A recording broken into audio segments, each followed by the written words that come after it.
What's up, you guys? Welcome to the show. It's Hey, How you doing, Daryl? doing great, man. How are you? Doing good. Good to see you. Had a productive week. I hope it's been hot as hell here, giving me an excuse to stay indoors and just try to work on this next podcast of mine. So that's been nice. Perfect. Man, I'm really looking forward to that. Maybe we should start with that. With your martyr maid, huh? Who's that, and what does that mean? He's And a what's this new podcast you're working on? terrible person. If you Google his name, you'll find that out very quickly. So yeah, I think probably Goodness most of the gracious. people listening to Holy this. water. Psh, psh, psh. Most of the people listening to us probably already know I do a long form history podcast where I dive like really deep into a given historical topic. I just sort of follow my nose and my interests at a given time. I did the early history of Zionism and the Israeli Palestinian conflict. I did a long series on Jonestown. So I did one on Nietzsche and Dostoevsky. I go kind of all over the place, whatever's on my mind at the time. And some of these episodes are 4, 5, 6, 7 hours long. So not for everybody, obviously. But I do go deep and I try to be very careful with my research and everything. And so right now I'm working on doing a series. I put the prologue out. The first real episode of the series will be out here shortly, called Enemy, the Germans' War. And it's this, not a full history of the Second World War. I would need 50 episodes to do that. But it's the experience of the war from the perspective of the Germans, and not just the Third Reich High Command and the geopolitical stuff. I'm really interested in what's an average conscripted soldier experienced on the Eastern Front.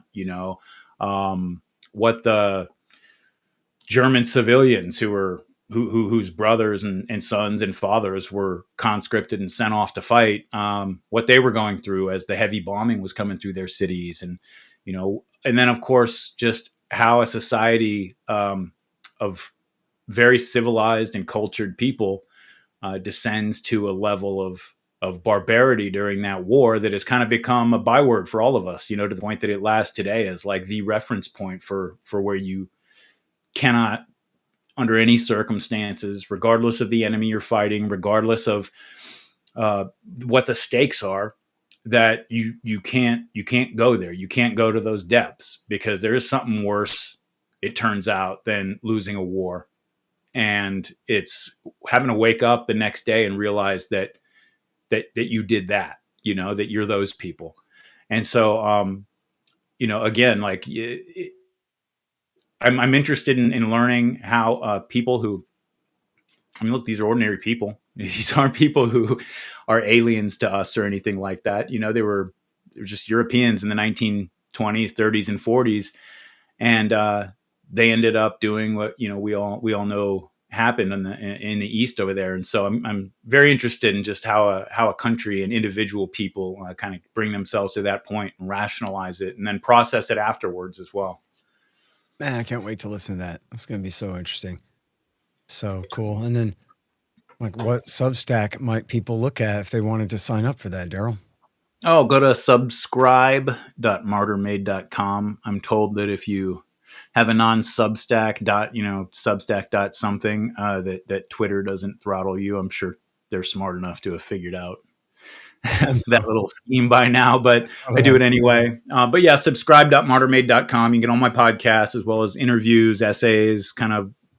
I try to put out a lot of content. It's slowed down a little bit lately as I'm pounding out the last bit of this episode, but usually it's a piece or two a week, usually essays with audio, with an audio format that I read for people who'd rather listen, and it's 7, 10, sometimes 15-page essay a week on given topics. I'm on, I think, part 17 of a series, probably 250 pages at this point. I should probably turn it into a book, but on the history of slavery and the lead up to the U.S. Civil War. Like I said, I kind of pick whatever topics I'm kind of stuck on and obsessed with at the time and just run with it. So Yeah, I'm behind, man. I got too many jobs, Daryl. God dang it. I want to hear all the whole history of slavery. I was like, I remember like just checking in on the progress of just the titles of the episodes and where you were at. And I think if I remember, it was like part 7, and we're still not at the Yeah. 1860s yet. I was like, dude, I am at part 17 and I just talked about the Haitian Revolution in like Okay. 18. So I Wow, mean, okay, so this is the whole world history of all slavery ever, huh? Or what? yeah, I start out the Man. first few episodes are all, I go back to ancient Babylonia and like all of, and just try to, one of the interesting things about the topic is that, um, if you go back, like it's hard for us maybe as Americans specifically to understand how class bound the world was until yesterday and is still in a lot of places today. There's Yeah. that famous scene from The Right Stuff, the Tom Wolfe book, where he talks about how uh, one of the astronauts, it's not really a scene in the book, he's just writing about it, but he says like how one of the astronauts, when they came around from the backside of the moon, when they were out of communication, they came on, the first thing he wanted to, like the first thing he wanted to know was who won a baseball game that he was interested in. And it's like, there's something to me at least very romantic about the fact that, America's a country that was built and went to the moon on the backs of, I mean, he wasn't a working class dude. He was probably like a astrophysicist, astronaut or something, but still like he's a guy who wants to know the ball game score. You know what I Yeah. mean? And those are the people that took us to the moon and built this country. And I love that. And so it's hard for us to sometimes wrap our heads around like how firmly class bound the world was and in some places is. And you go back and you find like all of these ways of talking about slaves and slavery that are familiar to us from racist screeds in the 1840s, in the South. And it's like not just similar in tone, it's similar in theme, similar in just the way, the language they use, the way they talk about it, going back thousands of years. God, And man. it's because, these are the people at the bottom of the social totem pole, and they're an outcast class, whether or not they are technically classified as that. And there's just, it doesn't even, like one of the most interesting things that you find reading about American slavery is how it actually got worse and more harsh over time, over time, which is kind of the opposite of what you'd think, because in a lot of other ways, we were becoming more humanitarian and more aware of these things. And the character of slavery, in a lot of ways, and the racial kind of animus that behind it, kind of got worse over time, in the sense that, it almost as if, the experience of having slaves, or put it this way, here's a better way to put it. People think that like Africans were made into slaves because the Europeans who took them were racist. In a lot of ways, it's kind of a reverse causality, especially in America, where it's, you're around slaves. Everybody has contempt for slaves. Everybody looks down on slaves. Everybody sees them, uh, exhibiting characteristics that any slaves are going to have, that I would have if I was a slave. They think they're lazy. They think they don't do any work unless they have to. And they're always trying to malinger and get out of things, because of course I would too. Um, and like, but they see all those things and then they attach those stereotypes to those people. And then here in the United States, all the slaves were very, very distinctly different from the majority population, and black people, and a lot of the racial animus actually came as a result of slavery, as And opposed having to to rationalize it too. that When too. people Yeah, are saying it's unfair for you to do this to somebody, they go, "Yeah, but you gotta understand, this is a different race that's so much different and lower that that makes it okay." When the yeah, real thing is they don't wanna have to change their mind and stop operating in their current way, you know? yeah. I mean, and I go back into deep history on that too, because it's really interesting how, like, there's a lot of historical contingencies that are like, they're really just coincidences that they happened in this particular way, in this particular order, but then because they did, just inform the whole cascade of events that comes after it. So the fact that the first countries to go across the Atlantic and start colonizing the New World were Portugal and Spain, and these are two countries that just in 1492 they finished the Reconquista. So you have a people who had been literally at constant war for 700 years to drive the Muslims out of Iberia. I mean, this was this, you think of like, we always think of like a warlike society as like Sparta.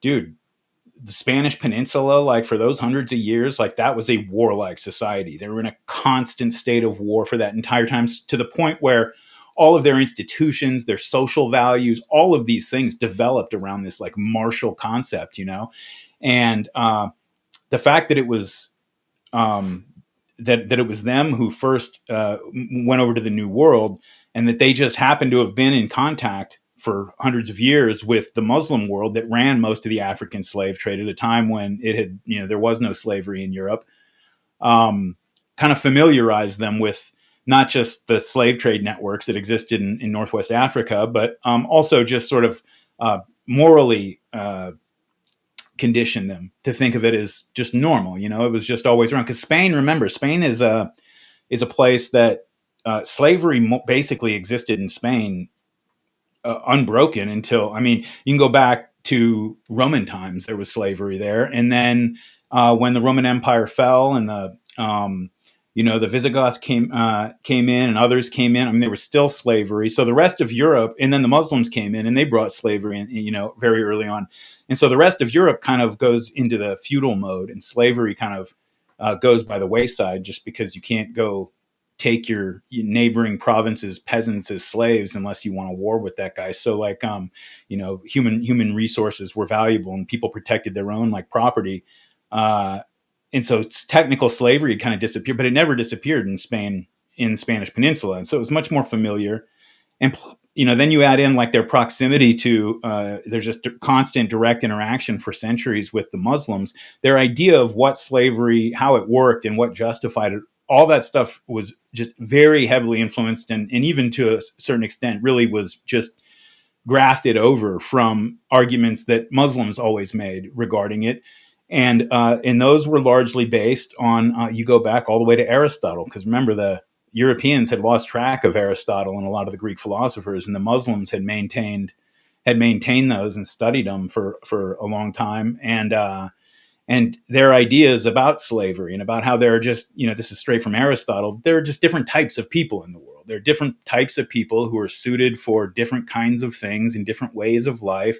And that these were, you could break them down into racial groups and other type of geographic groups. And, Aristotle says, there's surely like a Greek out there who's fit for only for slavery. And there's surely an Ethiopian out there who's fit to be a democratic citizen. But in general, this is the case. And that informed the way the Muslims thought about it, and then was grafted on over into the Spanish and Portuguese when they came over to the New World. And so it just kind of seemed very natural, to them. Whereas if if it had happened to have been the English who had come over first and started the whole thing off, honestly, it probably still would have eventually gone the same way, just because there was no way we were going to, Europe just didn't have the manpower to colonize the New World without bringing in just slave armies to do most of the work.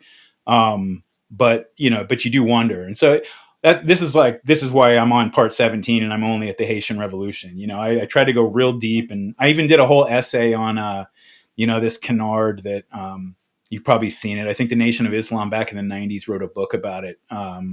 It was called The Secret History Between Blacks and Jews, I think it was. The Nation of Islam put it out. And it's all about how Jews controlled the slave trade and, all the slave ships and everything. And it's total bullshit. The only way that they do that is they count all of these conversos, these Jews who had converted to Christianity, and some of them a generation or two down the line. They were extremely prosperous, and they owned a lot of shipping companies and, shipping interests and things like that. That's all true. But, I'm sure I don't know. I'm a Christian, and I'm not in the business of questioning other people's conversions without really good reason. So as far as I'm concerned, those are Christians running the slave trade. But yeah, I did a whole essay just on that. And,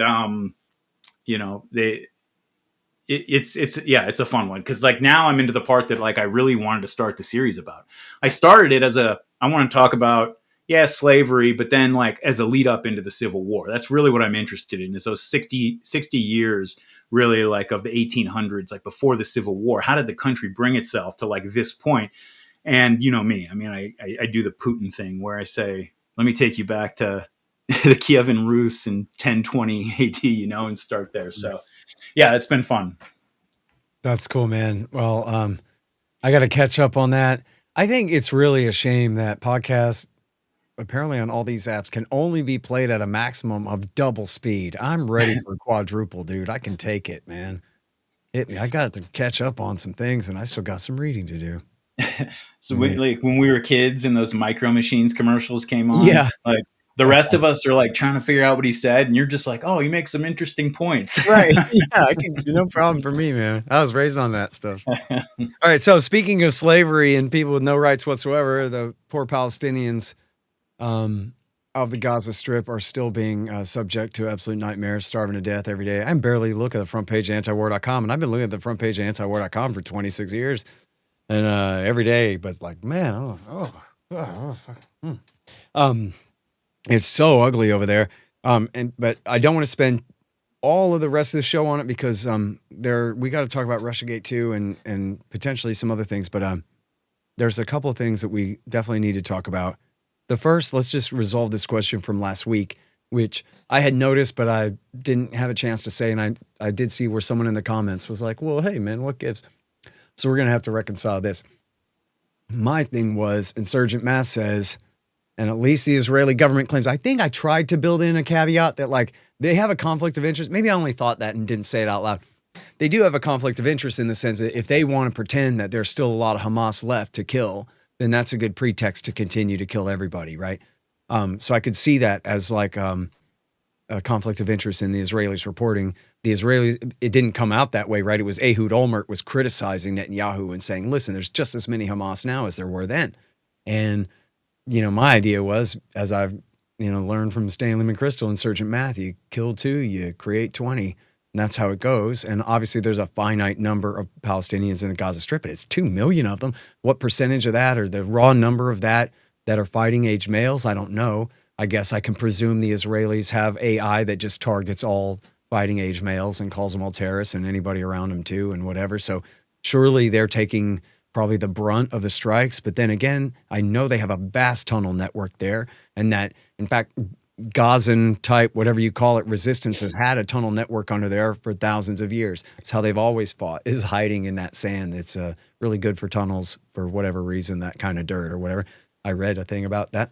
And so you says, man, they're not even putting up a fight anymore. This is just a slaughter now. And then I says, yeah, them Hamas, they ain't never going to go all the way away. They're going to keep fighting and resisting. And if it comes to the final cleansing of the place, they're not going to allow it. They're going to still fight. And you won't be able to put men on the ground to really force them all to leave without getting shot and whatever. But it seems like there's a little cognitive dissonance here about just how whooped Hamas is, where you're right. They certainly aren't firing rockets, but maybe I'm wrong that they have enough resistance left to put up much of a resistance at all. If the No, I IDF don't think you're wrong, and I don't think, I don't think there's actually, we really actually disagree here. The What I was trying to get at, I think because this was in the context of just all of the people being killed at aid distribution sites and things like that. Mhm. The point I was trying to make is that there's no heavy combat going on. Right. You know what I mean? That Hamas cannot put together, a platoon level unit to go execute any kind of an Compare for me, Daryl. operation. Tell me how that compares to 1 year ago or 1.5 years ago.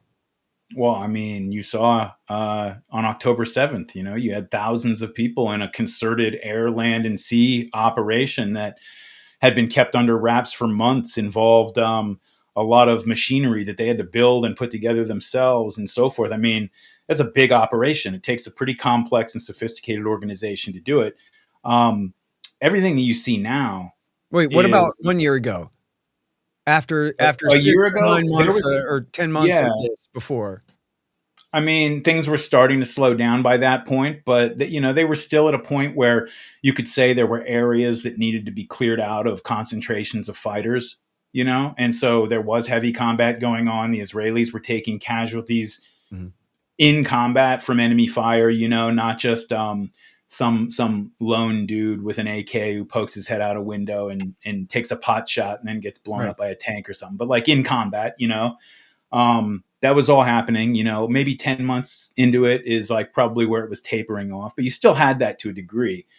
And again, the point I was trying to make is just that you could at least create a narrative to rationalize some of the killing we're seeing now of all the non-combatants. If if you're like, look, man, there's firing coming from that crowd. There was we were in the shit, like it was crazy, and like bullets are flying and things are blowing up and we're shooting, and you don't know who's who, and we killed a bunch of. That's not what's going on. I mean, we see videos of this shit. You know what I mean? And it's like there's nothing going on. It's just a bunch of people going trying to queue for food, and they're shooting at their feet and shooting over their heads, and sometimes shooting them. And there's no way to justify it, and that's what I was just trying to, I was I got referring specifically to the on the heavy more combat. narrow, but so on the more narrow question of Hamas's relative strength or relative obliteration, or like, you know what I mean? What's left of them to defend? What's left of I mean, I think probably they've killed 100,000, maybe 200,000 people there, but that still leaves 2 million, right? So, Well, think about it, like any other counterinsurgency, right? Like how many Taliban did we kill? It was a lot. We killed a lot of Taliban, to the point that like the guys that ran us out of Kabul, they were the sons of the guys we killed back in 2001. You know what I mean? Like, and so I think that the people, that the Palestinians and the Gazans in particular, have demonstrated that as long as they still have two legs to get up and walk, and two arms to carry a weapon, they're going to put up with whatever level of suffering they have to and fight back. And so when we talk about Hamas, the organization, sure, they might be decimated right now. They might not have a command structure and the ability to marshal resources and personnel for like scaled operations. But we just think like that's the superstructure that's built over the resistance to the occupation, which is not going to go away. And I think they've proven that over the years. And when you look at like what we did with the Taliban, I mean, you're talking about 20 years of just, you don't hear much about, like, because there were no big set piece battles or anything. We killed so many of those young Pashtun dudes walking around the mountains out there. And 20 years later, their sons came and took the place back from us and ran us out of Kabul. So, I mean, that's Hamas in a sense, Well, Hamas is I mean, just what we call the resistance right now. yeah, I mean, this is the same thing from Iraq and Afghanistan that, yeah, they're not armored divisions or whatever, but that's the whole point. They're just light militias. In other words, you could organize one in a week or less, I mean, even if you take a heavy hit, you come right back together again.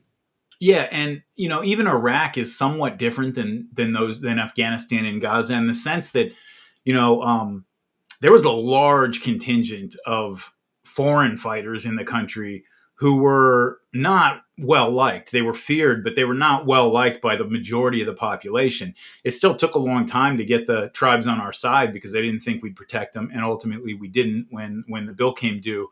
But we could at least employ a strategy of trying to win over the local population while framing as a fight against this international force that we're throwing out.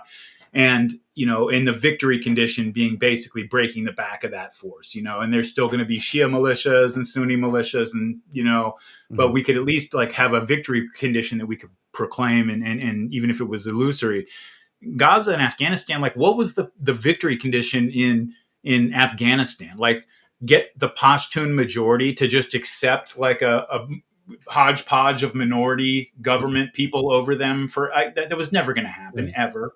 Well, And the same in Gaza.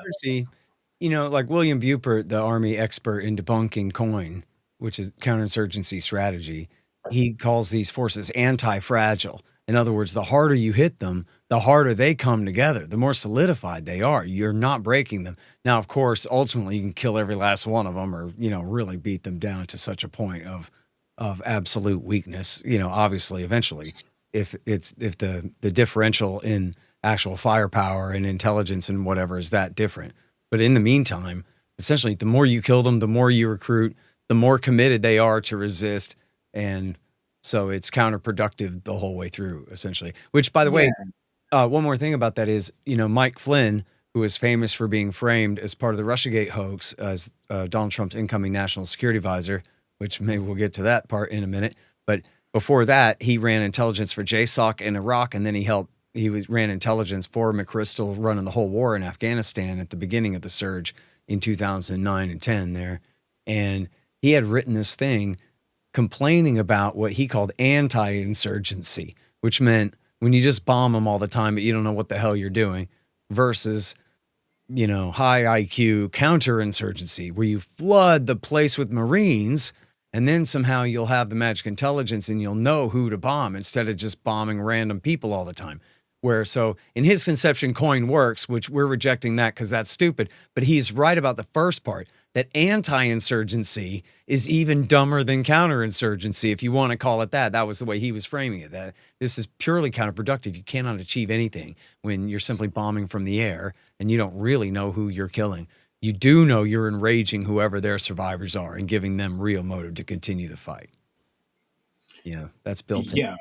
Yeah, absolutely. And, you would think that this would be a lesson that we learned over the last 25 years or more, but apparently, way more. Go back to Vietnam, go back to the Philippines. I mean, but, one of the things that I've mentioned before with regard to the strategy employed by the Palestinian resistance since the 67 war, and we may have talked about this in a previous episode, but they, after the secular Arab states kind of got their asses whooped by Israel in 67, they were kind of at a loss for what to do. They had been waiting for Nasser and the rest to come save them. And that was sort of the strategy, such as there was a strategy at all. And after that failed, and it became very obvious that that was never going to work, they kind of turned to the Algerian method, because that's the one example they had of running a colonizer out of a Middle Eastern country, was the Algerians running the French out, not taken into account. And that was just through pure brutality, street murders, bombs, just all of the things that, we deplore as terrorism, but done in a genuine resistance, way in Algiers. The Palestinians employed that. One of Yasser Arafat's two closest Confederates he's a Palestinian, but he was a veteran of the Algerian War. And he's kind of the one who helped build this out and sold the idea in the first place. But they did that without taking into account the fact that the French could go back to France. The Israelis are not going back to Poland. Like, that's just not going to happen. They don't have anywhere to retreat to. But the Israelis are making that same mistake with the Palestinians. You know what I mean? Like, you can see it just with the absurdity of like the solutions being floated. I mean, they want Europe and Egypt and Jordan to take them all. They want to drive them out. Indonesia, Ethiopia. I mean, these are ridiculous ideas. I mean, just absurd, ridiculous. Say we're going to move hundreds of thousands of people against their will into countries that are already shaky at best in their governance and like social structure. Absurd ideas, just totally ridiculous. And so they don't have anywhere to retreat either. And so when the Israelis go in and just use conventional military tactics to attack, like you're attacking a mass army, when you're talking about a few guys amidst a civilian population of 2 million, it's exactly what you said. All you do is harden the population against you. Every single person in Gaza right now knows somebody who is not a Hamas fighter who's been killed or wounded. I guarantee it. You know what I mean? And like, that's the kind of thing that lasts. Yeah, for sure. It's so ugly over there. And so let's play some clips. We have a couple of clips from Tucker Carlson's interview of a retired now Special Forces officer.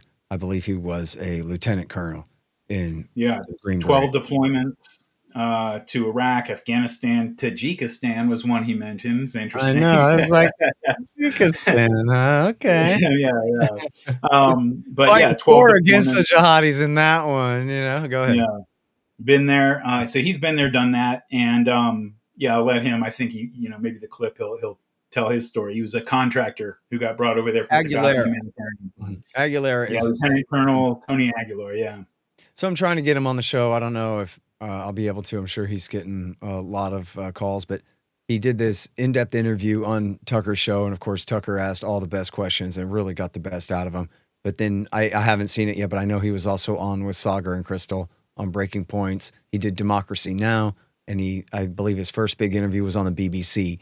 So people want to look into all those things and take a look at the guy. I'm under the impression, as Tucker said, that there are attacks against this guy now, but of course, I'll be surprised if they hold up. Yeah, of course. I mean, anyway, go ahead. Yeah. Yeah, let's run them and see. You've spent your life in combat zones. That's why I think your testimony is so compelling. because you have a frame of reference. You've seen a lot of destruction and a lot of killing in your life for 25 years. How would you compare what you saw in Gaza to what you've seen in, say, Afghanistan or Iraq? Nothing compares. Nothing I have seen in Iraq, in Afghanistan, in Baghdad, in Mosul, Sadr City, all throughout Afghanistan, Syria, the southern Philippines, some places where there's dense populations.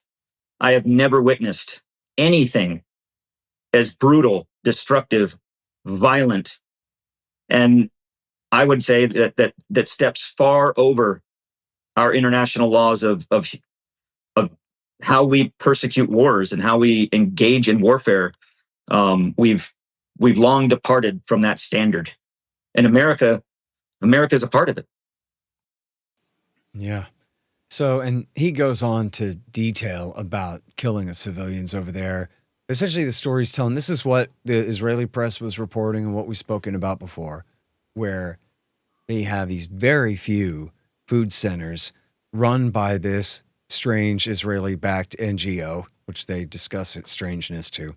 And they've replaced these hundreds of UNRWA sites, the former UN relief agency that they ran out of there, with 4 major sites. And he says, I think 3 of the 4 are all the way in the south near the Egyptian border. And then one of them is in the Narazim corridor halfway through as they've cut the place in half.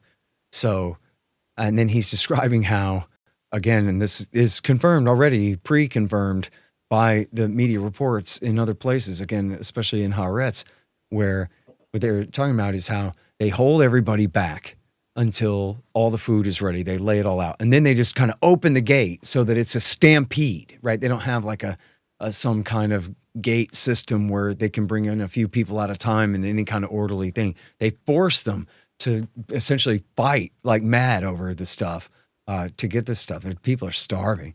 And then, but the whole time that they're corralling them around and bringing the people, and they're forced, he says, to go through war zones, like where they know these are battle zones, still active, where they're forcing the people to cross. And then there are no signs. He says, he asks them, why don't you just put up a sign that says, go this way? And they go, no, that would cost too much. We're not doing that. So instead, how do they tell the people, the Palestinians, how do they herd this giant mass of starving people around? They herd them by shooting at them. They shoot over their heads. They shoot at their feet. They shoot right past them, supposedly, in order that they know if you cross a line, if you start dropping dead, it's because you're crossing a magic invisible line. Go back the other way. And if you start dropping dead this way, there's a line there too, apparently. And so you better stay in between these lines where people are getting shot. And how will you know when you cross the line? You got shot. And they're doing this, and they're, as he puts it, oh yeah, no, we're shooting at their feet. Yeah, well, guess what? There's ricochets. These bullets bounce up and kill people. And you're shooting over their head, but it's dark. And there's a berm, and then, but there's a trail going in zigzagging back there. So you're shooting over these people's heads, but you're hitting those people over there. And he says, then, you know, this is like at dawn. And then daylight really breaks, and you can see there's just bodies lining the side of the path all the way down. He says, they try to blame this on Hamas? Like, I'm telling you, no, this is the IDF. And he even said specifically, dude, no point in embellishing any of his statements here. I got no agenda to do that. He said, listen, I don't know, and I'm not talking about all of the IDF, their air forces, and whoever. I'm talking about this brigade of Army reservist conscripts who are clearly untrained, undisciplined, out of control. They're absolutely, and they're not just shooting with fully automatic machine guns, including apparently like heavier ones, not just M4s, which are 5.56, trying to get shot with one of those. But they're hitting them with artillery and with tank rounds. You're going the wrong way, so they shoot them with a tank. And he's talking about men, women, and children. And then he's told the same story in multiple places about this young boy comes and kisses his friend's hand, kisses his hand, says thank you to them in the most sincere, like, and these guys have been around in the Middle East fighting for a long time. They know that this is like the most sincere form of respect that this 12-year-old boy is showing them after walking 12 kilometers, he says, to get there through this, you know, deadly maze.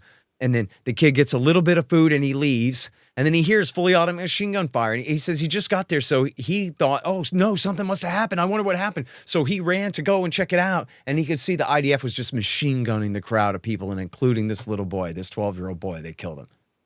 And then people try to say that was fake. And he explained to Tucker, here's their debunking is the photo of obviously a different boy. And he says, I took that picture too.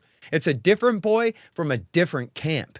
This kid, for him to get there, he'd have had to have his own helicopter, because I'm telling you, he couldn't get there from here. So don't you give me that. Your debunking's debunked. And in fact, you can see the kid he's talking about has very short hair. And the kid that they say is him has, 1 inch of hair flopping down here. Clearly, an inch and a half. I don't think we should even give those arguments the time of day, honestly. You're right. Look, you're right. People are going to say whatever they're going to say about this guy, and who knows? Maybe he left in a huff, disgruntled employee. Maybe he had guys that didn't like him. Sincere to me, Daryl. I gotta tell you, man. But the real point is, that what he's telling us is just what we've been watching on camera for months, for a year, maybe. Yeah. He's just telling us what IDF soldiers have told Haaretz, newspaper, what IDF officers have come out and talked about. That's all he's doing. So it's not as if we all thought this was like a nice, clean war, and then there's this rogue dude coming out of nowhere telling stories. Right. He's just telling his perspective on what we've all been watching this whole time. And so they can say what they want about him. There's no reason to think he's lying, just because we've seen all the things that he's talking about. Here's the thing, man. I talked to a friend today on the phone, and he told me that that's what his friends say. That's all fake. That's a bunch of propaganda. That's all Hamas lies. And these are people who are not Israel Lobby Hasbara spreaders. These are Israel Lobby Hasbara receivers and victims of this stuff who internalize it all. And, what are you on the side of the other guys? No way. This is the side and we're on it. And anything that's going to cause us too much discomfort, wow, the side we back fight like barbarians and are deliberately using starvation as a weapon, or deliberately machine gunning men, women, and children and shooting them with tanks. That can't be right, or else why am I so stupid to go along with this? And so it's easier to say that you're lying. And so that's the problem, right? That's the reason I dignify it, right? Is I'm always hung up on this, man. I one time said to the other Scott Horton years ago, before he was a Russiagate kook, I really liked him. And he would say, about anti-torture stuff and this and that and whatever. And I said something along the line of just dismissing propaganda. And he said, I forgot the exact context anymore. I don't know, whatever. But he cited to me the Declaration of Independence, with a decent respect for the opinions of mankind. So you got to figure the average guy listening is an honest guy, and he just hadn't heard your point of view yet, and you got to give him a chance and a fair shake. And maybe even it's fair to assume that he's heard the other side's propaganda 100 times more than yours. So you better make a good case, and you better show him that you got a respect for someone. Just because somebody believes something wrong doesn't mean that they're so damn bad. But it oftentimes does mean that people spreading that propaganda are.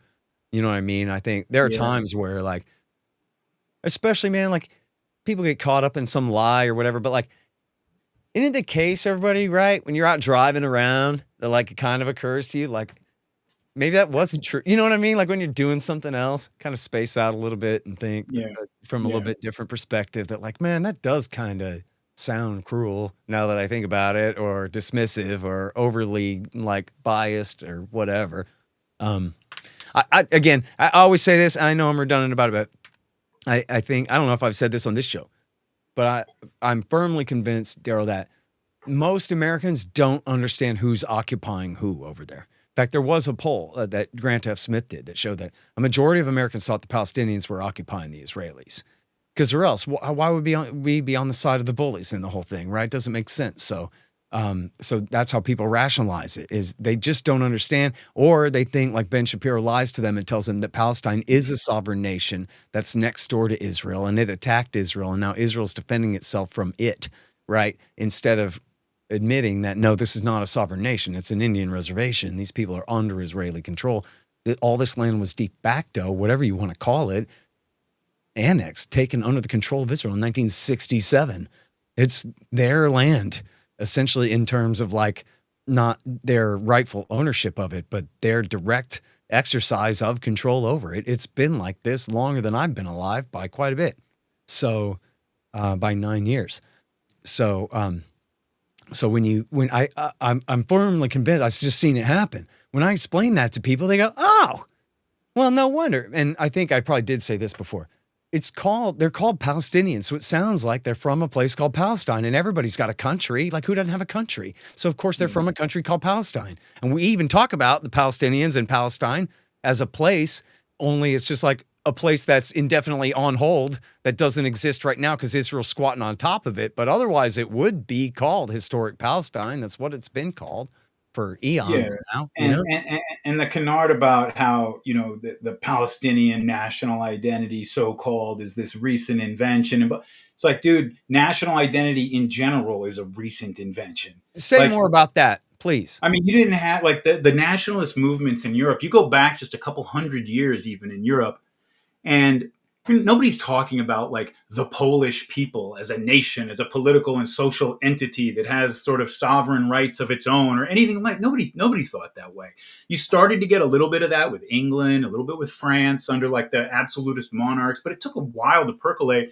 And by the time you start getting like the nationalist revolutions in the rest of Europe, which is where that idea originated, I mean, you're talking like the Palestinians were only behind by like a little while, and I mean, Jewish national identity, even people have trouble understanding this part of it because they think, I mean, you have to remember, like, there are Ethiopian Jews, there are Middle Eastern, like Arabic speaking, Arabic looking Sure. Jews, European Jews, Sephardic Jews, like, people who are from different countries, all speak different languages. Some are atheists, some are reformed, some are super orthodox, some are Zionists, some are not.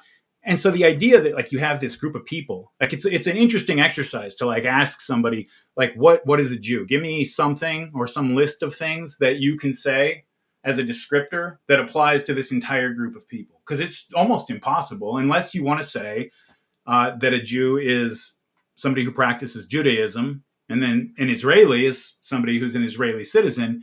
But I mean, you would have a whole lot of trouble trying to find any point of like a commonality between, a New York City atheist Ashkenazi Jew and in religious Ethiopian Jew, like living in the Middle East right now. Like, it'd be very hard to like draw any. There's no genetic component. There's no religious component. There's no cultural or linguistic component. Anything like that. Right. And so the idea that like there was this Jewish nation that's just persisted throughout history and they came back to claim their rightful land is that's a myth by itself.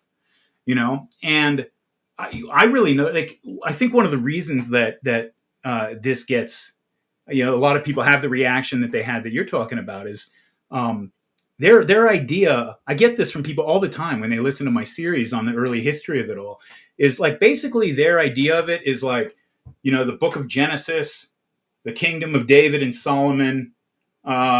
Maybe if they're real, like, real Bible students, the Babylonian exile.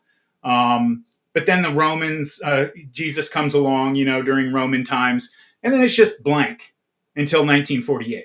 Like, that's really like how most people, that's where their knowledge of it is. Like, from the time of Jesus until 1948, it's just one big blank. They have no idea what's going on there. And that's why you get these just totally ridiculous like arguments about how, one of the other ones that people like to use is how, oh, well, yeah, a lot of the Palestinians, quote unquote, who live there, they moved in there like after the British came because the economy was growing and so forth.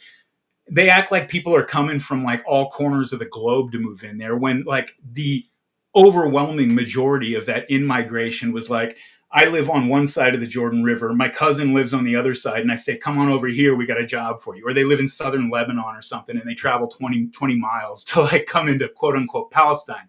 Right. And like, which at the time obviously was not a sovereign country. And so these are things that are very easy to dismiss, but people don't have any of the context for it. They don't understand that you go back to the year 1900 and Jews were maybe 2% of the population of Palestine, the whole area. And they were religious Jews who lived in Jerusalem for religious reasons. They were not Zionists. In fact, they had problems with the Zionists when the movement really got started. And so, I mean, you're talking about a place that for hundreds and hundreds of years had virtually no Jews there. And you know what it would be like? It would be like, this is especially true because if you look at the genetics, actually, the Palestinians, the Palestinian Muslims, especially the Christians, but the Muslims as well, they share as much or more common DNA with the ancient inhabitants of that region as any Ashkenazi Jew does around, from around the world. And so you want to talk about like, this is our genetic inheritance. This is us as a people. Like, both sides have as much quote unquote right to it, even under that rule. But it would be like if like a bunch of radicalized revolutionary Boston Irish Americans went back to Ireland, said we're the real Irish people, and ethnically cleansed a bunch of people and put them all up in Ulster County, up on the New Ulster Jersey plantation. Sicilians going home to Sicily, going home, quote unquote, and kicking everybody out of their house, cutting their throat, and moving in. Saying this isn't your land. You took our land and moved in when we were gone, and like that's what it's like, And it's when people like, Well, just last thing is that one of the reasons it's so important to understand how this whole thing started. That this was not something that happened like after 1945, when you just had a bunch of sort of bedraggled, kind of suffering former inmates of the concentration camps, kind of just looking for a place to have a little bit of peace. This was a revolutionary movement in a revolutionary time. Like the Bolshevik movement, the communist revolutionary groups around Europe, Eastern Europe and Central Europe, they were drawing from the same pool of young Jewish dudes as the Zionists. They were in direct competition. They write about this like a lot, about how they're competing with the communists for these revolutionaries. After the war, when Menachem Begin came down there, he was part of a migration from Poland where they had like a trained up, drilled, well-equipped 20,000 soldier fascist Jewish army in Poland that was like supporting, the Polish state and was sponsored by the Polish state. The huge number of them went down to Palestine. I mean, this was a military invasion and a revolutionary movement that went down there and violently took this place. And, the reason that that's important to understand, because, one of the first responses to that will always be, and this, from a certain context, like in a certain context, this makes sense, is okay, fine, but that was a long time ago, and Israelis are there now, whatever their grandparents did, and they just got attacked, so they have to do something about that. And fair enough, to as far as it goes, but it's still important to understand, just because I get in trouble for saying this sometimes, but like and I said this even right after October 7th, which was like, probably in bad taste, but I still think it was true. Is there, from a certain perspective, like a people under military occupation, under foreign military occupation, can never be the aggressor, almost no matter what they do. I mean, under what circumstances do the kids in Red Dawn become the aggressors against the Russians? You know what I mean? Like, well, if they were killing the Russian occupiers' families in their like tract homes, maybe. Yeah, I don't know. No, you're still talking about killing women and children with no guns in their hands. I'm not for that. I'm not for that at all. I think that when you descend to a place like that, you're selling your soul for a political cause, and that's not a good thing. But I do think that, look, put it this way.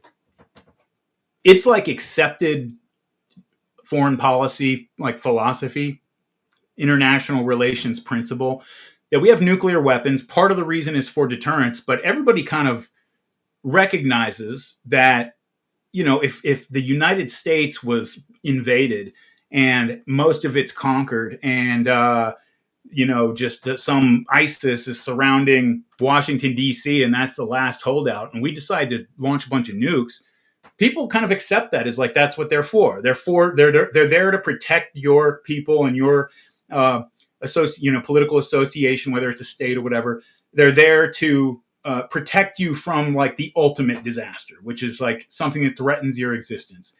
And we're willing to do that. And everybody kind of accepts that that's not a terrible thing to do. I mean, Israel has an open policy of, the Samson option, when they are in danger of getting overrun, that they have the option to launch nuclear weapons in an offensive manner against people, whether they have nuclear weapons to threaten them with or not.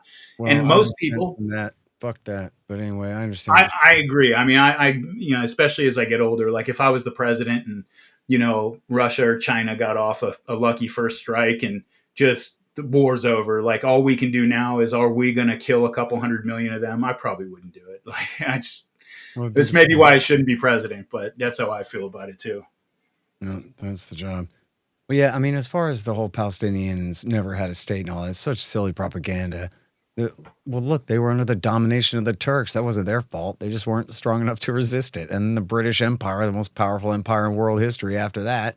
And so, of course they didn't have a state. Lots of people didn't have a state until the British finally withdrew. So now, India doesn't have the right to have their own government. Israel gets to occupy India too, because they didn't come together as a nation state until 49.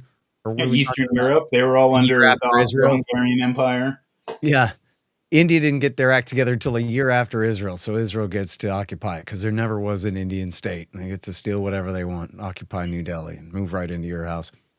The whole thing is silly, and that's why they always have to just interrupt any argument about this with "you're a Nazi" and "your hatred is suspect" and whatever, because they can't withstand any kind of syllogism explaining the situation. You know what I mean, and what they're doing. And not to mention that, all of those arguments, those are all arguments over abstractions. Yeah, that go around the fact, okay, there's no nation state. These are all like ideological concepts and political philosophy concepts that people came up with like in the last few centuries. The bottom line is there were a bunch of people living there. They had their lives there. They had their families and their livelihoods in this place. And you came in, whatever your reasons or excuses, from a completely different continent and drove these people out at gunpoint. Right. And in our tradition, it's property rights that count. John Locke, life, liberty, and property. Come mix your labor with your land. I think you probably told me a little something about that, Daryl. And that which you justly acquire through voluntary means from other property owners, That's so, of course, yeah. Why do I own this land? Well, it was my grandfather's land, and then he left it to my father, and then he died, and now it's mine. That's why. You know what I mean? Of course, if you ask a Palestinian, that's how they know. Why do I say that's my grandmother's house? Well, here's the deed, and here's the key. So, is that good enough evidence? It seems pretty convincing. Yeah, and people will say, oh, it was taken by conquest. So was the United States. So were a lot of countries. And my answer to that is, yeah, but I don't think that the Native Americans were like evil in 1850 for like taking out settlers. Like they were fighting to protect their land and their home. And I don't think anybody feels that way about them. I mean, think about this. Like this conflict is 80 years old at this point, right? Yeah, 80 years old. Although, wait, on that point, you'd have to admit that if the Indians had kept their targets at fighting age males, that would have been a lot better public relations for them instead of, they kill civilians, so we're going to have to just wipe them out because they pose this absolutely insatiable, irrational threat that sees no difference. It says in the Declaration of Independence, they don't discriminate between men, women, and children. So they're the worst enemy we face, that kind of thing. So just like with Hamas, if Hamas had just driven right past that rave and driven right past those kibbutzes and gone straight to the military base, that would have been some pretty damn good public relations, actually, not that bad ones. Instead, they set themselves up to be demonized as bad as the Islamic State and all of their subjects too. And look at what it's wrought them. You know what I mean? When they could have just left those people alone. In fact, it would have been better. They driven slowly by the rave and kind of just gave them the middle finger, right? And like made a show of how they were not targeting these people, I mean, I agree that, the Palestinians and Arabs in general have suffered from just catastrophic public relations since the First World War, really. Like they just, and that's why they've lost again and again and again, largely. But at the same time, I would say that, like, I think the answer most people would give to that is the March for Peace. Be like, yeah, you guys told us that for years and years and years, and we tried it. You mean the March of Return of 2018? A March of Return, yeah. Yeah, you want to talk about that? Yeah, like people like me, idealist, naive people like me, always said that, they should do what they should do. They should do something like the Green March that the Moroccans pulled off against the Spanish back when they wanted that portion of Morocco back that was still occupied. They decided we're not going to be armed, and we're just going to walk in because we just don't think that they have the will to gun us all down. And if they do, it'll inflame public opinion badly enough back in their country that we'll win anyway. And so we're just gonna walk toward the gates, and our bet is that they won't stop us. And if they do, then that we'll use that propaganda. And so the March of Return, I mean, they finally, after years of people like me, morons from the outside like me, saying they should try that, they tried it, and thousands of them got shot by snipers. And I want to emphasize to people, when you're talking about snipers, this is always important to remember, because I mean, thousands of people getting shot by snipers, kids. There's videos of people in wheelchairs, people getting shot in the back, women, people with journalist vests on, all being shot by snipers, who had, at first, they had a line in the sand. They were to shoot anybody that came within 300 yards of the fence. I mean, that's a long ways. And they eventually reduced that down a little bit when public relations got difficult. But you're talking about thousands of people being shot by snipers. And snipers, that's different than spraying machine gun fire and things ricocheting around and people being in a crowd that gets hit. Snipers are executioners. They look at their target. They see the expression on their face. They see what they're holding in their hands, and they can tell what's in their pockets, and then they shoot that person, And to have thousands of people, unarmed people of all ages, both sexes, just weekend after weekend after weekend getting shot like that. It really kind of, I mean, I don't exactly know how to answer people who give that reply to the idea that what they should have done is drive past that rave, because they would say, we tried that. And you see where that got us. It got us nowhere. You people on the outside, yeah, there's some usual suspect activists out there who got our back, but it didn't change any policy or any public official's mind in Europe, America, anywhere, that they were just sniping thousands of us, our kids, our wives, etc. It didn't change any of your behavior. Well, it's funny because it's just like, it is, Daryl, though, this is the same thing that they say about the Israelis, is you shouldn't stoop to their level. You lose the game when you act like they do. But that's the same thing for Hamas. I agree. What I'm saying here is, I'm not talking about a great march of return and walking unarmed into a military base. I'm saying they could have driven past the rave and past the homes and gone straight to the military base and sacked the military base and taken their hostages from the military base, where everybody there, they're humans and many of them are conscripts, but at least they're wearing olive green by the rules. They're fair game. And so, and again, I get what you're saying about settlement and cowboys and Indians and all of that. And there's, I don't know, some kind of gray area-ish there. But in this case, especially, I think it just goes to show, not just how morally wrong it is, but how so apparently morally wrong it is that people even assume that Netanyahu set it all up to happen this way because it's so damn ugly that then he can exploit it to now look what he's doing. He's finishing the job. He's using the opportunity to genocide these people right out of there. And this goes back to Arnon Safer and the population problem, the advisor to Benjamin Netanyahu. People look this up on my site. It's at scotthorton.org/fair use. And this guy was a demographer from down at Tel Aviv University who came to Ariel Sharon and said, you got to look at these numbers, man. These Palestinians are multiplying like rabbits. And so what we need to do is, this was behind the disengagement. By disengaging from Gaza, we'll just be figuratively kicking 2 million people out of the country. They'll still be controlled by Israel. They'll still be under Israeli control, but it'll be a siege and we won't have settlers there anymore. We'll call it the end of the occupation and we'll be able to subtract the number of Palestinians that anyone can accuse us of occupying by 2 million. So now we're not an apartheid state. Now it's still majority rules, even though cruelly so over the West Bank, that kind of thing. And so, but then the reporter, because there's an interview with the Jerusalem Post, and the reporter asks him, yeah, but I mean, what are the Palestinians of the Gaza Strip going to do in that situation under a total siege like that? They're going to completely freak out, right? And he goes, yeah, oh yeah, they're definitely going to go crazy and try to fight and resist. So we will have to just kill and kill and kill. And that is what will keep them down and keep us, on the steady course there. And again, that dovetails with what Dov Weissglass, another advisor to Sharon, said, that this is the disengagement is to put the peace process in formaldehyde so we don't have to give them a Palestinian state, because we do this ridiculous siege and we claim, oh, see, we tried it. We gave Gaza independence and they just turned over to Hamas and fired rockets at us. When meanwhile, the whole scam was they knew that it was going to lead to just exactly what they have now. They're going to create completely intolerable conditions for those people. And then when they resist, we'll use that as an excuse to kill even more of them.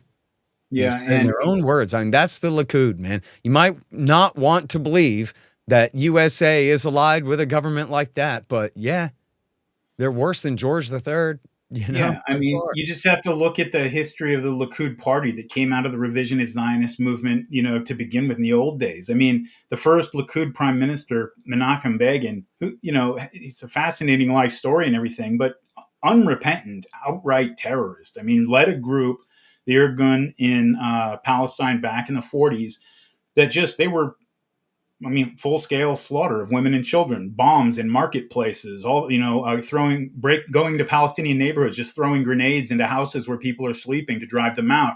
The second Likud prime minister was Yitzhak Shamir, arguably, I think, even worse than Begin. Begin was at least something of a soldier. Shamir, it was a coalition of the three major groups in Palestine, but largely led by his Stern gang that pulled the Deir Yassin massacre, which is just, it was the My Lai massacre, basically. And these are the people who are the first two Likud prime ministers. You go a little bit further down the line. I always tell people to just imagine, just try to think of how this looks from the other side's perspective. You have Ariel Sharon, the butcher of Beirut, the guy who really ran like a rogue war in southern Lebanon without even, it really was like him and IDF Northern Command just sort of deciding to go to war in the late 70s, early 80s with Lebanon, oversees the Sabra and Shatila massacres. It's just a total humanitarian disaster. And to the point that everybody in the region knows him as the butcher of Beirut, and he gets elected prime minister, And so that looks to them the same way it looks when people in Gaza elect Hamas. They're like, okay, that just proves that these people are crazy. It proves that they hate us. They're that brutal. That's how it really looks. And that sounds crazy to us because Ariel Sharon knows to put on a suit when he gives, and go and speak without too much an accent and use colloquialisms that are familiar to Americans. They're all very good at that. That's why Netanyahu's been in power as long as he is, because he just understands the American right better than probably most Republicans here in our country. And that's, really that's the main asset he can sell to the Israeli people is I can keep the Americans on side. Who are you going to put up that can do that? But again, so that sounds like a little bit crazy to us, Ariel Sharon or Benjamin Netanyahu looking to them like they're electing Hamas, but it's not crazy. So look, I'm glad we're focusing so much on Hamas at this point because it reminds me of the thing that I wanted to say to you, which was about I was on hold to do the Piers Morgan show yesterday. I debated Wesley Clark again about Ukraine, only with a couple of hangers on, some kook and some Russian were not helpful. But anyways, mostly me versus the general. I think I did okay. It was probably not as good as the last one. But while I was on hold, Piers Morgan was whooping the Israeli ambassador, I guess, to England. Or maybe it was the ambassador to the United States. I don't know which is what his name. His name was Yitzhak. I don't know if you know the guy. But anyway, Piers Morgan was just whooping the guy. And at one point, he went contrary to the usual talking point because he was trying to make a different point. And I think, I'm not really reading his mind, but sort of seemed like he realized the slip, but he was committed to it at that point. But at one point in his rant, the Israeli ambassador says, nobody elected Hamas, right? They're just this horrible, criminal, terrible gang, right? And then Piers Morgan says, in fact, Israel backed Hamas. And Netanyahu had a policy to support Hamas. Isn't that right? And the guy doesn't deny it. Okay, so then this might be, and I was sitting there on hold going, ooh, I want to jump in here if I can't, which I'm on for the Ukraine debate in 10 minutes, but I wanted to jump in and say, oh, that's right. Netanyahu voted for Hamas. You want to talk about it's okay to kill anyone who lives near anyone who voted for Hamas? Well, it ain't the people of the Gaza Strip when the majority of the people in 2005, when George W. Bush forced them to hold that election, the majority were minors and only a plurality of voters. In fact, they didn't get a majority in any single district anywhere in the West Bank or the Gaza Strip. They got only a plurality until the Gaza bombshell, big disastrous coup attempt of 2006, which led to Hamas kicking Fatah out of the Gaza Strip and taking full control of the thing, which is purely, blowback from American foreign policy there that forced it to be that way. And so you want these people, the hawks, the excuse makers, They want to pretend there's some popular sovereignty in Ukraine where by some unanimous assent and consent, the people of, I just say Ukraine, of the Gaza Strip, where by some unanimous assent and consent that they all chose Hamas to be their duly elected and rightful representatives, and therefore they share in the responsibility for what Hamas does. There's no way in the world when a majority of them were minors in '05 and the majority of them are minors now. They weren't born The yet. ones who Yeah, are left, they were literally not born yet. yeah. So if there was ever such a perfect like example, right? Like if Lysander Spooner wanted to teach you why popular sovereignty is stupid, he might just point to the Gaza Strip right now. These people share virtually no responsibility for Israel, quite literally foisting Hamas on them. And yes, I don't want to overstate the origin. It was the Muslim Brotherhood who coined the thing in the first place. But Israel, and we have this from Richard Sale and UPI, S-A-L-E, Richard Sale. Everybody read it. It's so good. It's all based on CIA, Shin Bet, Mossad sources. Same for Andrew Higgins in the Wall Street Journal. Same for Trita Parsi in Treacherous Alliance and Robert Dreyfuss in Devil's Game. And Jeremy R. Hammond in his book Obstacle to Peace, that Israel supported the rise of Hamas in order to marginalize the nationalist pseudo-commie Fatah, which is Yasser Arafat and the PLO, which is now run by Abu Mazen. Yeah, that's something the British were doing that back in the 20s, dude. That's right. Like that's a tactic that's been going back to the 20s, like supporting radical Islam in that country. First, to split off the Christians from the movement, because the Christians provided, up until really like the 1970s, like a very large amount of the leadership structure in the PFLP. And well, they were communists, so maybe not, they wouldn't call themselves Christians, but a lot of them are from Christian families. And the PLO as well. Like in 1979 or 80, when Yasser Arafat went to Iran to visit the Ayatollah after the revolution, the Ayatollah was pressing him on, you need to make this an Islamic movement, declare a jihad. And he refused. And I'm not any fan of Arafat or anything like that, but he refused for a reason. He knew that game. You know, he understood what that was about. And because it had been going on for a long time.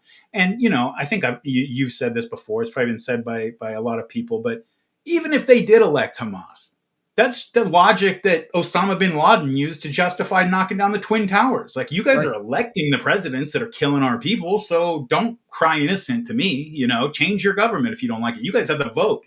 Right. We barely have the vote, like, if you want to call it that at all, like in most of these countries. So, like, I just reject the logic altogether. I mean, of course, there's absolutely no level of responsibility or just like collective sharing of guilt or anything like that that should get anybody to agree that it's okay to go kill a bunch of women and children and to do it indiscriminately and on purpose. You know, Daryl, there was an episode, I guess it was on Piers Morgan, where Dave Smith was up against Dean Cain from Superman. And Dean Cain goes, oh, well, they all voted for him and they all elected, they're all from the country that did the thing. And Dave goes, oh, yeah? Well, your country did Afghanistan, Pakistan, Iraq, Somalia, Libya, Syria, Yemen. So are you saying that they have the right to kill you? And he goes, And then he didn't say another thing for 40 minutes. And that was the end of his participation in the show that day. They're like, oh, geez, wait, does Barack Obama committing a sin give someone the right to murder me and my family? Boy, that doesn't sound right. You might call that a non sequitur when you apply it to me and people I care about now that I think about it. You know, sorry, Superman. you know, and you know, true. Yeah. Well, and also, wait, on the Hamas thing, Netanyahu said, we control the height of the flame. And there were 3 different sources that said that he said that while he was briefing Likud ministers and telling them, yes, it's true. I am backing Hamas. But listen, anyone who wants to thwart the establishment of a Palestinian state must support Hamas, because that's how we keep them divided. And so that we can keep telling the Americans, you don't expect us to negotiate with a bunch of terrorists, do you? But don't worry, everybody. We control the height of the flame. But they, meaning I do, he was saying, but they lied and go, he didn't say that. Those 3 different separate on the record name sources are all lying about that, except that there's a new documentary out called The BB Files, which is all about the corruption of him and his wife extorting everybody to buy her champagne and fancy jewelry and all these things. And they show in that video, they have the tapes, Daryl, of the police, the Shin Bet interrogations of Netanyahu sitting at the desk. And Shin Bet asks him, I mean, you got to trust the Hebrew translator of the movie, but I do. There's no reason to doubt it in this thing. It's not some kind of put on. This documentary is fully serious. You know, you could have your Hebrew speaking friend check it. And the police say to him, what are you doing backing Hamas? You giving a bunch of money to Hamas? And he says, yes, I am doing that, but don't worry. We control the height of the flame. Uses the exact same term that he had used in that supposedly disputed quote.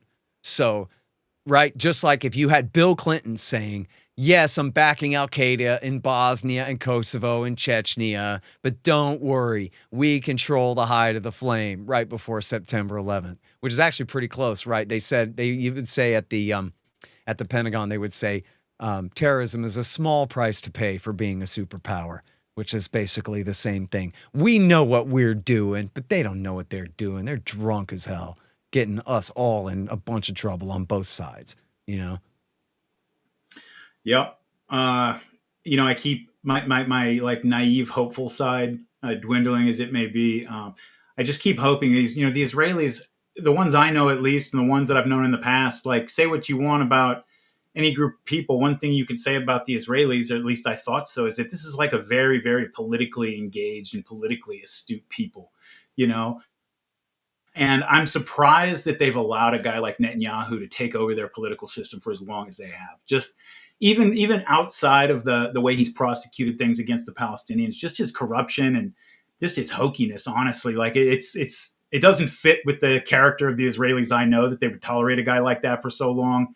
But again, the fact that he knows how to play the American right like a fiddle. I mean, you see actually right now, I mean, that is like pretty much the main strategic asset that the Israelis have is their ability to influence the Americans. And so I guess if he's good at that, then he's a good prime minister. Well, look, there's a crack up coming. I mean, that's the whole thing, dude. No, they should not have let him drive. He's been a total disaster for Israeli security. Greater Israel is a suicide project, just like the American empire is, and it's destroying their country. I always wonder what people say about, oh, Israel's not going to make it and that kind of thing. Like, what are they even talking about? And I don't know. There's only so many people whose opinion I really take seriously about large questions like that or whatever. But I believe it was John Mearsheimer who was saying on a clip that I saw the other day that, well, what's going to happen is people are just going to move away from there. It's going to not be a secure country and people are just going to leave. So it's not that anyone's ever going to invade and conquer them until, the very end of the thing. But they're just going to make the country and I always believed this too. And maybe I believed this long enough ago that I must not have known what I was talking about, Daryl.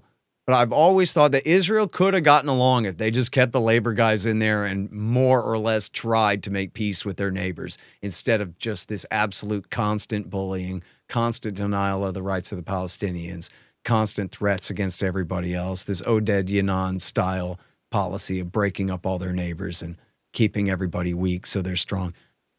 That's short-term thinking. That's high time preference thinking, dude. That's stupid. It's not a way. Don't they want their country to last for the next few hundred years or something to the imaginable future or not? The whole thing is completely nuts.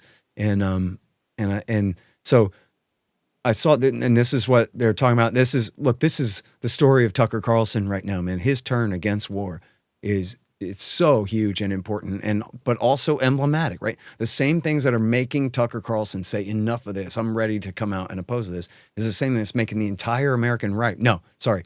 1/2 of the American right turn against Israel. And in the latest polls, is 50% of Republicans say that they disapprove of Israel.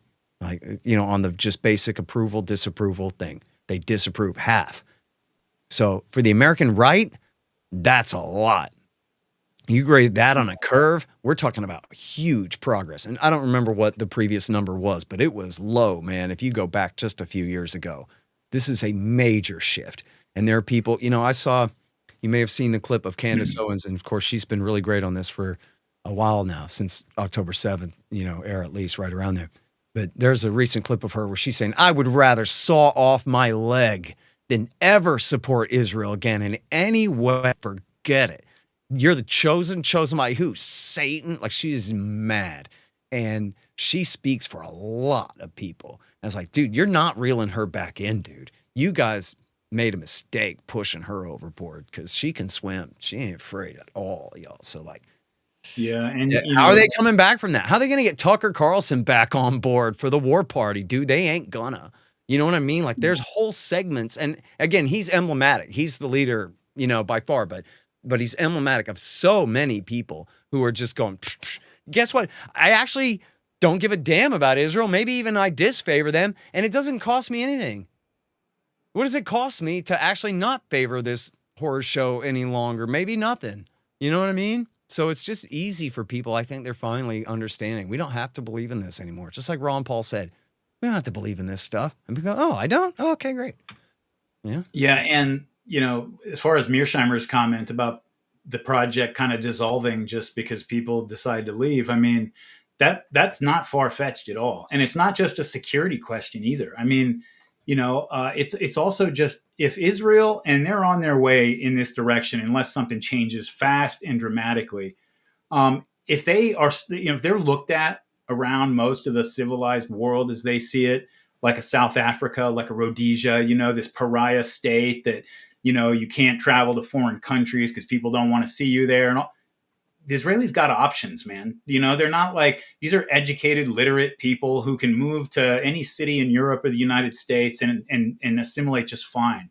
And I mean, Israel was having enough trouble. You think about like they got a conscript army, and like there's this idea that like everybody in Israel carries an M16 and like is a, they're down at record lows in terms of like the number of people they can get into the army to do their mandatory service, because people leave for America for a few years, they go to England for a few, just avoid that whole period of their life, stay if they can, a lot of people.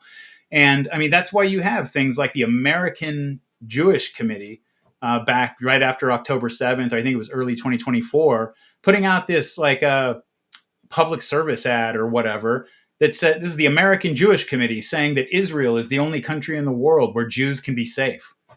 I'm like, okay, not America. Yeah. Okay. But right. Like, that's an asset if you need to keep people there. And if you need to drive Jews from around the world right. to go to that place is to get them to think that way. When in reality, of course, Jews are never in more danger than when they're in Israel because of the way the government there's behaved, And it's really sad because one of the early fears of like a lot of Jews who weren't on board with the Zionist movement yet, because around a lot of countries, it was, in America, it really wasn't until like the 1930s that it started to pick up. One of the arguments that they would use against it is, no, you're going to go down there, you're going to create a state. That state is going to do the kinds of things that states do. And then people are going to look and see the Jewish state that says it speaks for all of us and represents all of us going and starting wars and assassinating, just all the different things that states do. And that's going to come back on us. And that's what's happening too. And that's really sad. Yeah, it is. And by the way, there's another great new documentary that's out called The Settlers, which is, I guess, a Dutch journalist or something. And he did a previous one that I haven't seen. This is, I believe, his second one where he goes back. Is that the Louis Theroux one? Yes, sir. Yes. Yeah. And the other one's called The Ultra Zionists, and it's worth watching too. Okay, good. So I'm going to catch up on that. But so he's with Daniela Weiss, who's one of the leaders of the settler movement since the 70s and all that. And one of the guys he's interviewing at one of these outposts way out in the West Bank tells him, yeah, I'm born and raised in Brooklyn, New York. And I decided to come here and steal these guys' land and whatever thing. I'm like, man, I don't know. That whole like, they're just the lowly survivors of the Holocaust who need a refuge kind of thing is wearing thin when you're talking about people from Brooklyn, New York, who like, boy, that's some pretty expensive real estate, man, in Brooklyn. And then they get to go and squat and steal someone else's property way out there in the name of they need a refuge. Come on, man. Well, that's just a damn lie. I'm sorry. That ain't going to work on me because that couldn't possibly be right. There ain't nobody in Brooklyn threatening any Jews at all. Give me a break. The last thing, and I know we got to wrap up because we've been running long, is, you know what? Actually, just cut that whole part. Let's go ahead and wrap it up there because I would go off on a long tangent. All right. Well, so to wrap, that's our show. We're now our third week at number 1 on Apple, new podcasts. That's pretty good. Our first week, nothing. Our second week, 8th place. Ever since then, first place. for new podcasts on Apple, which is nice. I don't know how long they'll count us as new, but we're doing good there.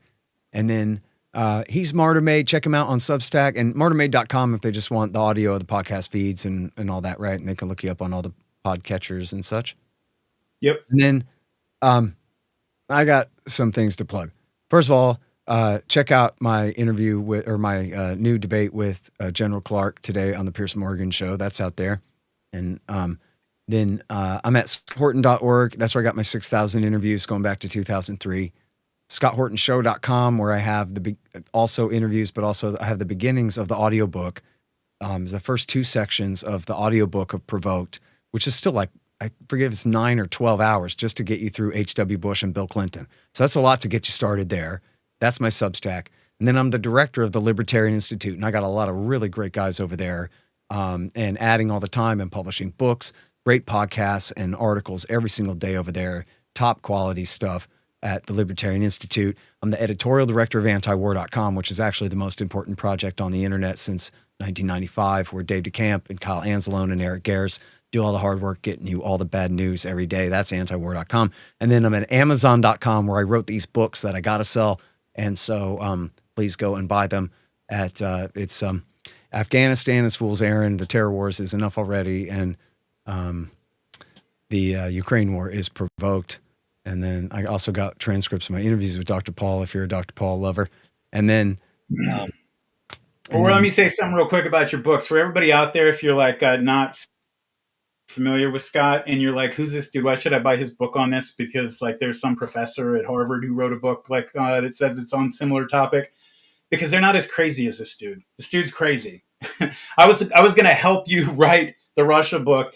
And after like a couple months of me kind of like being occupied with other things, and I check in and you're like, oh yeah, I'm on 350 pages. I'm like, oh wow, of footnotes. I was like, you know what? I think I'm out, dude. This one's all yours. I mean, this dude is crazy, and he does research like nobody else, and he's just been on this for so long. And like you said, 6,000 interviews. I mean, talking to experts about this stuff multiple times a week for 25 years at this point, something like that. I mean, honestly, that is more, that's more time put in than most Harvard professors of international relations or something like that, like into the issues, especially the nitty gritty of actually what's going on. So if you haven't gone out and bought Scott's books and read up on these things, then you shouldn't really even go out and have a conversation about them yet. Go get them, go read them, go listen to them, and then you'll be the smartest person in your friend group. That's very nice of you to say. And then, well, there's one more thing about that too, which is that if you're familiar with the great Tom Woods and the Liberty Classroom, he built me my own Liberty Classroom. It's called the Scott Horton Academy of Foreign Policy and Freedom. See, I got the jammer on my jammer. And what it is it's, I hope sincerely it's going to debut in the month of August here next month. And it's going to be courses taught by me, one on the Middle East, one on the Cold War with Russia and the Ukraine War. But then I've got a bunch of other really great experts teaching courses on all kinds of great things, including Israel, Palestine, Ramsey Baroud, and why and how America lost every war since 1945 with William Bupert, and all kinds of really great stuff. So that's at scotthortonacademy.com. And right now it's just sort of a splash page and a really great video that Dan Smott's made. But if you put your email address in there, then you'll be the first to know when the thing goes live, and it should be real soon. So that's about all I got to say about my gigantic list of URLs that people need to type into things.